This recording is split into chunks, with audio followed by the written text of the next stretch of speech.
Welcome to the Kennedy Report. I'm Kennedy Hall. I'm going to begin a series of sorts on the errors of evolutionism as they pertain to the message of Fatima, primarily as sort of a jump-off point, and then use that as a way of going through how evolutionism, Darwinian evolutionism in the biological sense, is just not compatible with Catholicism when it's really fairly understood.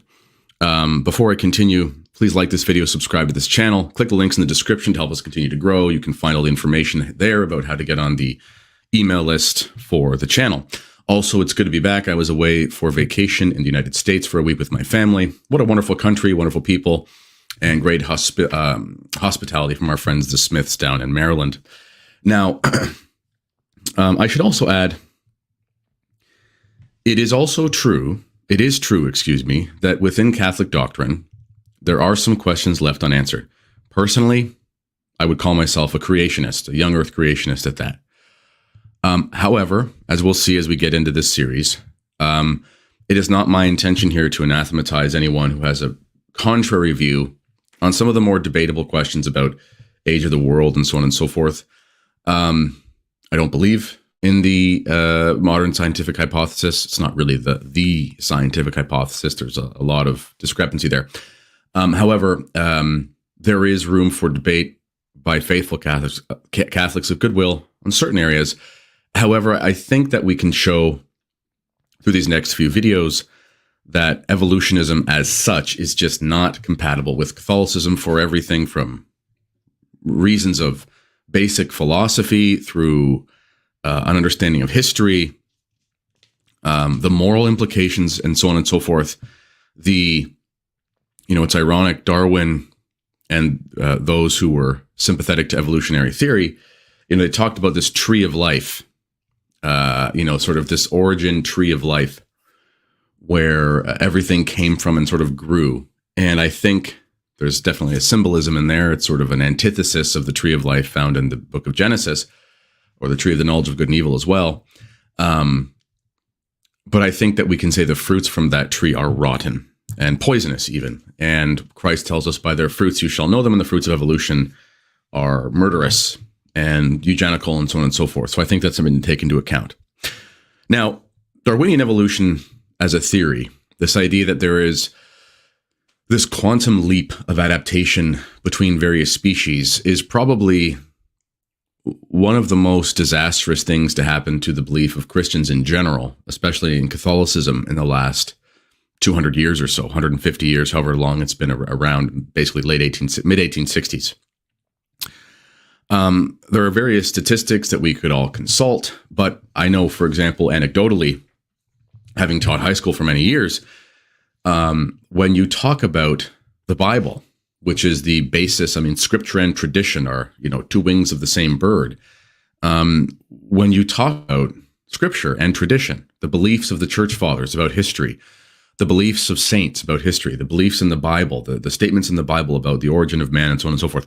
When you talk about these things with young people especially, and really anyone who's sort of been catechized in the post-conciliar era in a Novus Ordo sense, you find an immediate aversion to believing in the historicity of the Bible.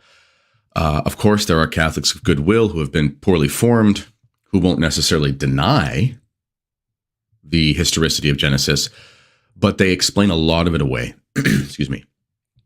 And then, of course, there are students and young people who are not willing to entertain any belief in the scriptures at all, because they believe that those beginnings of the scriptures are essentially what we would colloquially call a myth. They're not a myth in the sense of what a real myth is, even if I were to take it as such, but in the sense of a myth being something that's just not true, basically a fairy tale and so on and so forth. They're not even really a fairy tale, if you know what fairy tales are. But anyway, there's this idea that we just don't take it seriously. And this has been a problem. So when Our Lady appeared in 1917, and she told the children about the errors of Russia, we all know the story. Our Lady of Fatima appeared to the three seers in Fatima. There's this idea that what she was referring to was the error of communism. And now, in theory, in fairness, it was the errors, plural, of Russia. It wasn't just the error, singular, of Russia. So it's possible, obviously, that communism is part of those errors, I don't think we would deny that. I mean, as far as an explicit exporter of communist theory, Russia is at the top of the list under the Soviet Union. But we could also say that communism was spread by America. I mean, Fulton Sheen talked about this with the conversion of Bella Dodd, who was a communist infiltrator getting men into the seminary who were in fact communists in the United States. Many of them obviously became high-ranking churchmen. We'll probably never know who some of them were.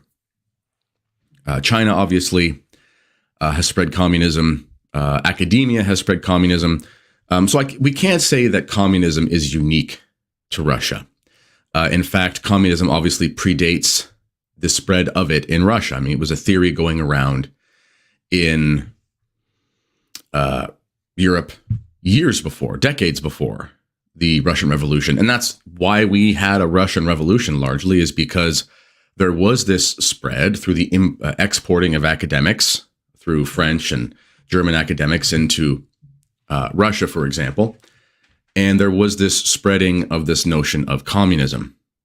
But at the root of the worldview necessary to believe in communism is actually evolution. And this is not just my opinion. This was admitted, for example, I have it written down here. Karl Marx actually talked about how, what did he say here? He said, so the works of Darwin were instrumental in the ideas of Karl Marx, the philosopher who promulgated the ideas that have supported the errors of communism throughout the world. And this is what Marx said of Charles Darwin's work. Excuse me. He said, the book which contains the basis in natural history for our view is The Origin of the Species. So the basis for natural history in the view of Karl Marx, the progenitor of what we would call communism today in the most explicit form, this is inspired by Darwin. And why is that? Well, because ultimately, communism attacks God in so many different ways. But one of the ways that people often overlook, and this is even a problem, I believe, in some of the social teaching circles who try to of goodwill, I would hope, consider some of the ideas that are shared within socialist communist theory. And Christ tells us that we will have the poor always. He literally says, you will always have the poor. This is not a conditional statement. This is not a metaphorical statement. He is saying, you, the human race, me as God saying this, and I can't be wrong because I'm God, you will always have the poor. And Judas is rebuked, for example, for wanting to, sell off the precious ointments or not buy them and so forth and use that money for the poor. And Christ rebukes him and says, you will always have the poor. And we are actually told that blessed are the poor by Christ. So any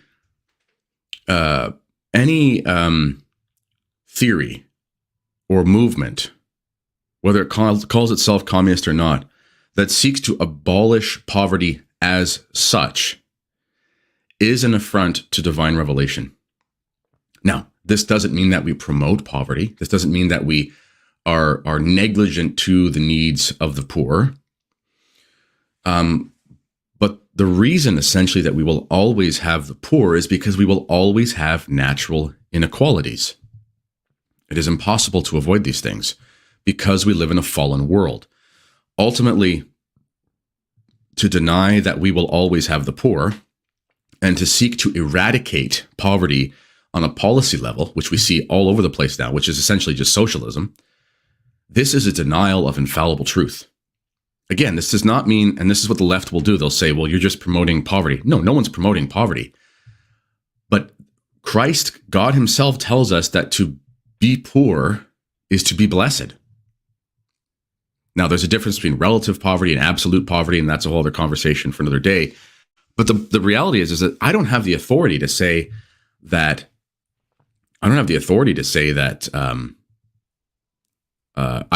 we should eradicate poverty, because I don't have the audacity to say that we should eradicate an infallible truth that is given to us by God himself. And before I continue, please like this video, subscribe to this channel, click the links in the description to continue to help us to grow. Thank you for all your support, and you can join the email list by clicking the link in the description. Now, not only was this admitted by Marx, but Vladimir Lenin, who was the the man in charge of the communist revolution in Russia, he had a statuette on his desk of an ape contemplating a human skull. You can find this if you look it up on YouTube or on Google. What is the assertion here? The assertion here is that we have descended from beasts. And if we believe that we have descended from beasts, then we have no problem ultimately in treating people as beastly. This is why, there are some Catholic apologists out there that try to insinuate that, Adam might have been born in the womb of some sort of hominid, primate type ape thing. And because the intellectual soul is the form of the body, then when this is infused, this is really the creation of the first human being. This is a really diabolical error, and it's a complete repudiation of the history of how all faithful church fathers and saints and sane historians in history have understood the creation of man by God. We'll go into in another episode, a subsequent episode, how this idea that human beings could even be born of ape-like creatures is actually a condemned idea by the church. It's against de fide propositions, but that's a whole other conversation. But if we get back to this idea of the sort of origins of evolutionary theory and its unique place in the revolution in Russia, this is also buttressed by the fact, and we can look to a man named Bishop O'Gara, who was a bishop in China during the communist revolution there. And he talked about how, as these errors of atheistic materialist communism were spreading from Russia into the neighboring China, remember their actual geopolitical neighbors, there is a lot of cultural and historical exchange between the two empires, even though they're widely divergent in religious history, but there is a lot of exchange nonetheless. And Bishop O'Gara said that the first thing that the Chinese communists would do when they would come into a village to make everyone into a communist is they would actually put them through a series of, let's call them lectures or conferences on evolutionary theory, because they had to get the people to reject the idea that they were created by God. Even in the Chinese understanding, which is not the Christian understanding, there's still this notion historically of a creator. And why is that? Well, if you believe in a creator, then you believe that you are a creation, a creature, a creature. And if you believe you are a creature, even obviously you understand that you are generated by your parents, but that the human species as a whole is a creature by the creator, there are many things that are packed into that understanding. For one, you're not God. That's a pretty big one. Without God, we all become little gods, and that creates chaos. Furthermore, if you believe that there is a creator, then you understand that people create people or entities or whatever, things who create in general, create with intention. And the highest species, like the human being, we understand that we create with an intention behind it to create life, to create art, to create literature, to create technological things. These things all have an end and a purpose. In things that are created, there's a reason for their creation. It's not meaningless. It's not chaotic. It's ordered. Even in the animal kingdom of the lower species, when we see them being sort of co-creators in nature, birds and squirrels and so on and so forth, even there we would see they're acting instinctively, but they're acting instinctively within an ecosystem that has a purpose, which we can see in the creation. So if you believe in a creator, you can't avoid this understanding of meaning. You can't avoid this understanding of purpose, of a teleological end, which means an end towards a goal that has been ordained by the one who has created. This is a problem for communism. Communism atheist materialist communism seeks to completely rewrite history, seeks to completely rewrite the notion of what a human person is. You see this with our communist ideologies in our Western culture today. Think of the Justin Trudeau types, the socialist types.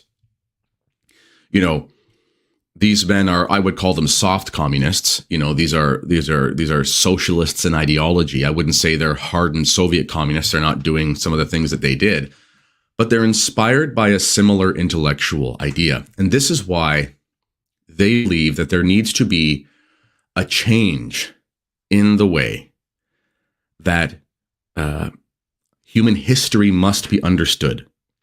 Because if you can rewrite human history, you can change the express intent of the evolution of that history.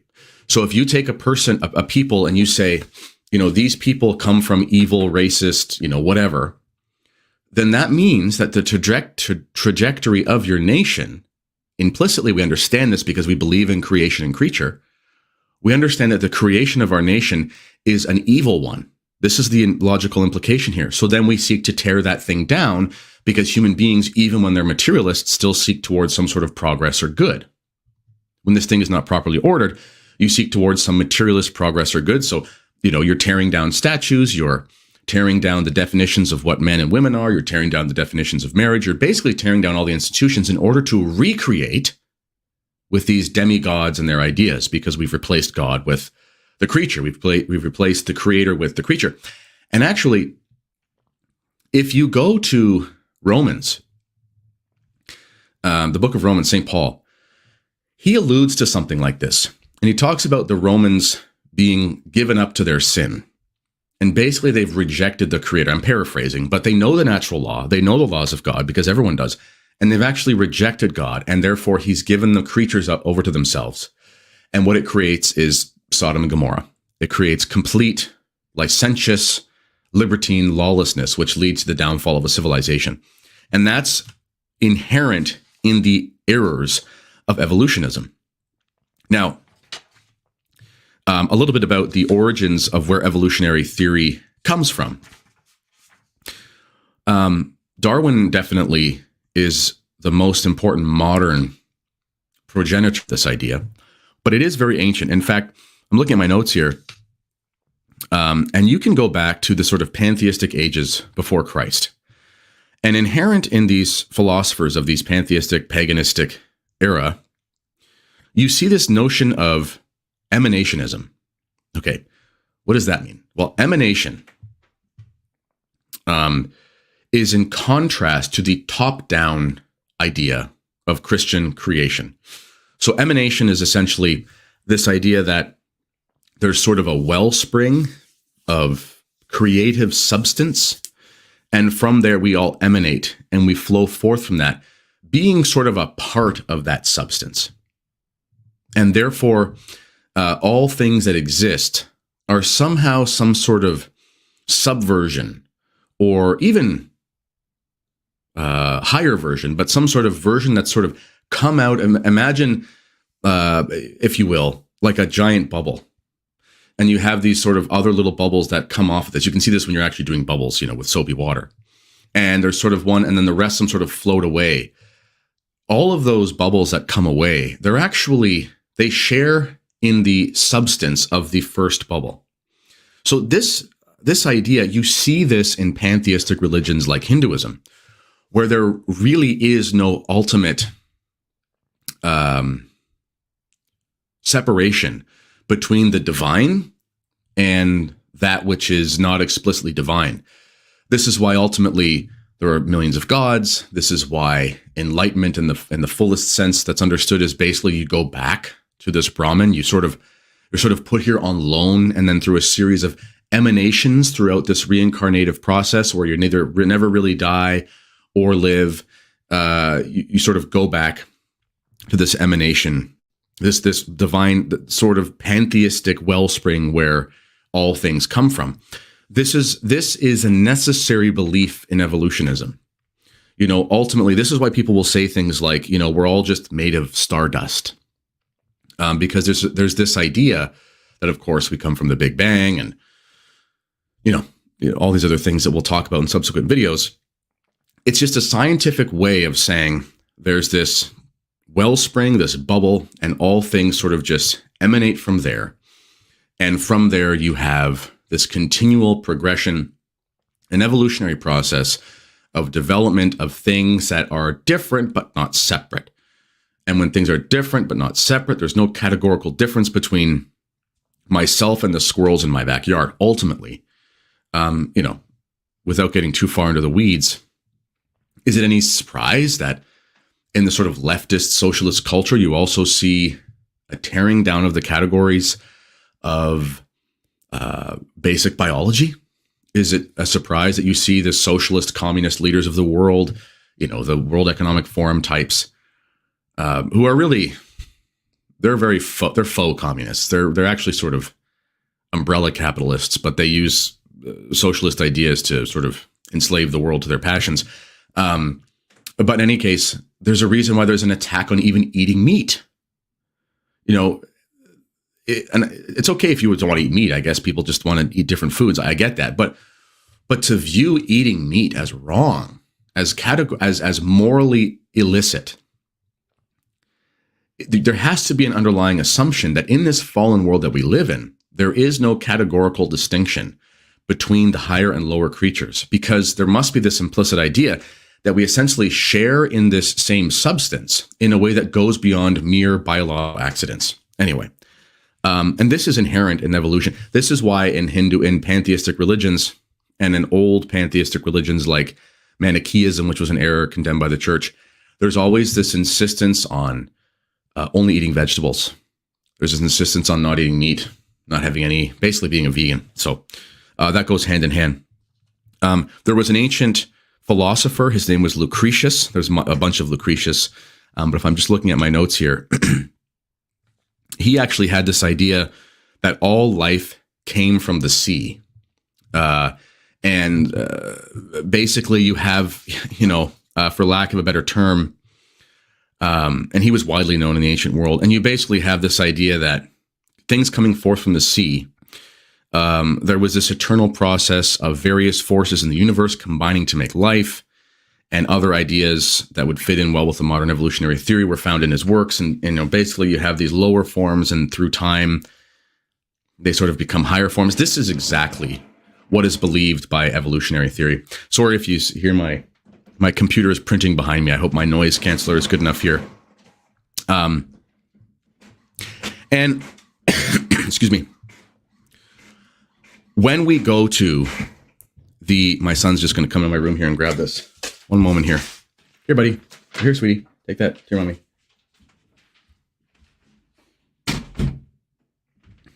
Kids these days, eh? This is an error. This idea of this sort of confusion of creature with creator. This is found in the beginning of Genesis. What is the temptation that Adam and Eve are offered? Is to become like gods, to become gods. And this brings us back to the sort of beginning of this quick overview here. This idea that the idea behind evolutionary thinking is to attack the scriptures, is to attack God, is to attack history. And the reason for this is because it's a satanic error. This is an error that is found in the beginning of scripture. Again, there is metaphor, there's hyperbole, there are literary devices found in various books of the Bible. Not every single thing in the Bible is written as a literal history. Of course it's not. And it's very clear that it's not. But the historical truth of Genesis is just that. It's a historical truth. And this must be attacked because this continual primordial error of wanting to blur the lines between creator and creation is part and parcel with the primordial error that we see given to us in the scriptures. So if we believe the scriptures, if we believe the historicity of Genesis, if we believe in the truth of the Bible, then we will not be likely to believe in the errors of this Darwinian evolutionary paradigm. Thus, the Genesis account must be attacked. And what is the most sophisticated way to do so in our modern world? Is to give us this materialistic, atheistic viewpoint of Darwinian evolution, which I believe is the most pernicious error spread by as the errors of Russia. Again, communism predates the Russian Revolution. Yes, it's part of it, of course. It's a communist revolution. But the distinct nature of the Russian set of errors really is this materialist, atheistic understanding of the human person. From there, of course, hundreds of millions of people have died in these atheistic communist nations, not even including abortion, just actual murder. And of course, these societies have largely failed. Anyway, I think that's enough of a primer today. So in our next video on the topic, I'm actually going to go through how this error that was warned about at Fatima goes against the church's understanding of the sacred history of Genesis, and why we can actually have, if I look at my notes here, there are so many things we're going to talk about. We can have a certain belief in the historicity of Genesis as the church has taught it to us. And I think I'm going to prove that in my next set of videos. So, like this video, subscribe to the channel. Please click the links in the description. Thank you to everybody. Oh, I also want to say thank you to my friend Carrie.